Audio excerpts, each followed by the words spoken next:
And I got depressed at times because I was afraid I wasn't going to share my knowledge and turn that into wisdom.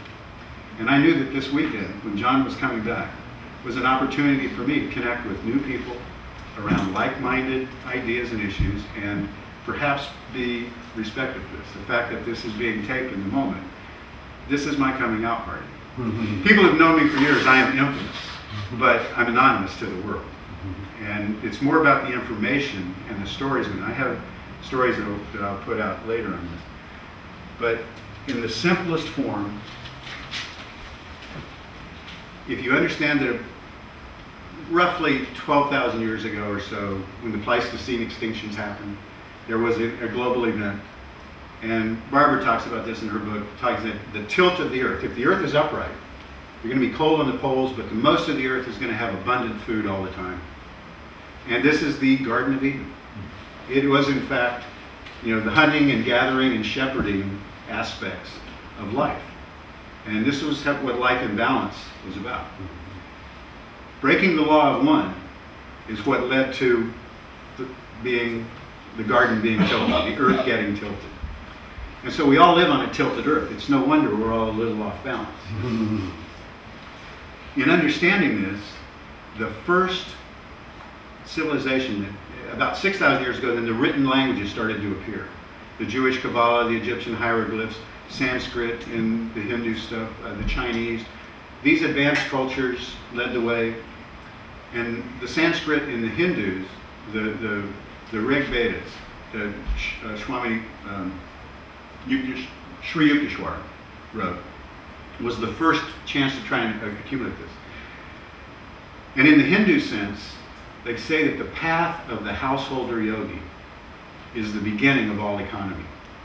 And what that means, in the polarities that we're dealing with, and you can go back to the Old Testament stuff, there was light and dark, there is life and death, there was reptilian and mammal. Reptiles were the cold-blooded, instinctual base, the mammals were warm-blooded. In the biology sense, you're a mammal, you are attached to your young for a very long time. And it's a very long learning curve that must go on to do this. There's also the polarity of man-woman, and in War and Peace, the micro and the macro. As we get into the man-woman stuff, you can be a selfish teenager and your hormones can be driving you very strongly. And I also say that there are three main mysteries that every human being experiences, that we all go through, should you live on. One's the mystery of birth, the mystery of death, and the mystery of puberty, the physical change that takes over. The mystery of puberty brings about the power of sex. And in many of the cultures, Tantra teaches you how to direct that. In the materialist culture, Freud said it best. Repressed sexuality is great for the capitalist system, because if you don't have any of that teaching, you're going to sublimate that into working harder for the system. Now, the mystery of death is about religion, God, because every religion tries to tell you they know what's going to happen on the other side of death, and you're never going to know till you get there yourself. And so, the mystery of death and the mystery of puberty are very private, personal elements. This is why if you honor everybody's sense of religion, and what John was saying about at a time we advance, we don't need extra religions, but you also anybody can have it. It just doesn't need to intrude on anybody else's space. And your personal sense of what to do with your sexual power is that way. However, the mystery of birth is the one that is tied to economy.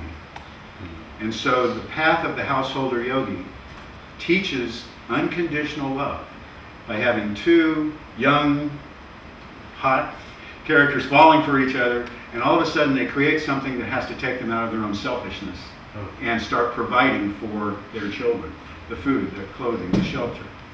When you realize that every other human being of every other race, every other religion, every other culture is in the same boat, that is the true foundation of a global, peace-based economy, in which case we have fair trade, not free trade, in which case there is principles of sharing, even profit to some degree. But you have to understand that the difference, there is a difference between private property and personal property. Your personal property is that which you have in your personal. You've earned it, you've created. And even your home and your car. Most people don't even own their personal property. It's mortgaged to the bank. Private property are the factories, the farms, the methods of production of a culture. Capitalism itself was created to concentrate wealth in fewer and fewer hands. And you've had 200 years of this now. I mean, the idea of capitalism started with Adam Smith in 1776. It's an illusion. It's an economy based on scarcity. There is not enough to go around. If you believe there is not enough to go around, you will fall prey to those same fears. And the fear will run the show rather than the love. The way the Hopis say, just share what you've got, even if it's just water when somebody comes through your door. That is based on love, not fear.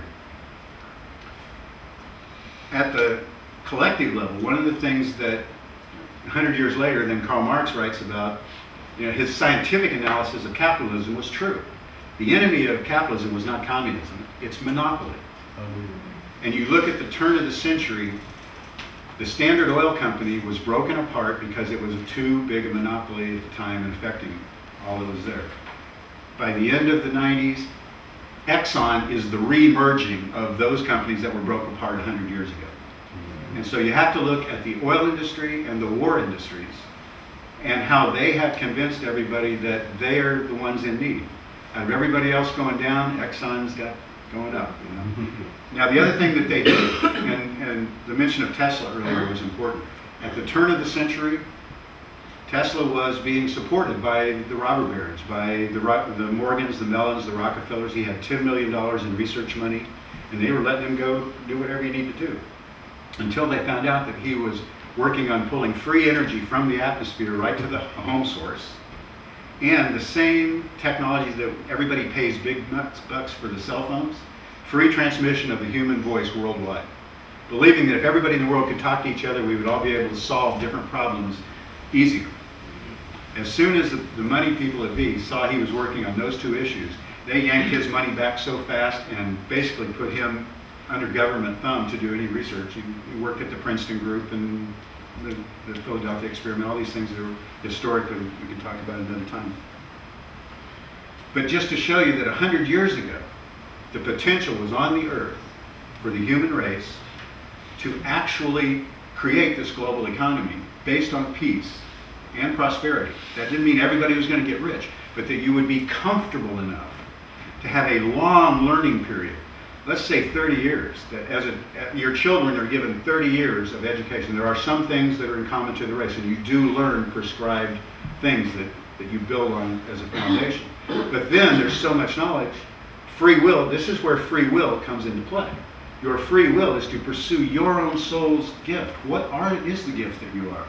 Find your way through that. If it takes you 30 or 40 years to do it, so be it. But when you find it, this is where you come back into service. And this is where you then, out of your free will, have your service back to humanity. You can go to either side of those polarities and be twisted in it. You can say, oh, it's all about service. It's all about sacrifice. It's all about serving other people. No, you've got to serve yourself first until you find where that gift is. And then you are in service to the race from that point. And this is where this is the balance of the law of one. How do you actually get free will and not just be a spoiled teenager and I want everything? And there is a selfish part to it that's important when in balance, and then there's a service part on the other side of it. So understanding this, and I don't know all the details of how we get there, but I do know that in the coming year, as more and more people are unemployed, as long as the computer systems are up and access to information is available, more and more people are going to be asking these questions and seeking answers about how we got to this point. And are there places that we can turn to create something different? And in that way, this is one place I believe that perhaps the new administration, because it's so based in the computers and the younger kids, if we begin to change it, then in fact, that element that's in there now can respond to those changes. Yes. But be not fooled. I mean, Obama is a centrist capitalist from a banking family, understands what's going on, but he is the right man to be where he is at this time, in this time of transition.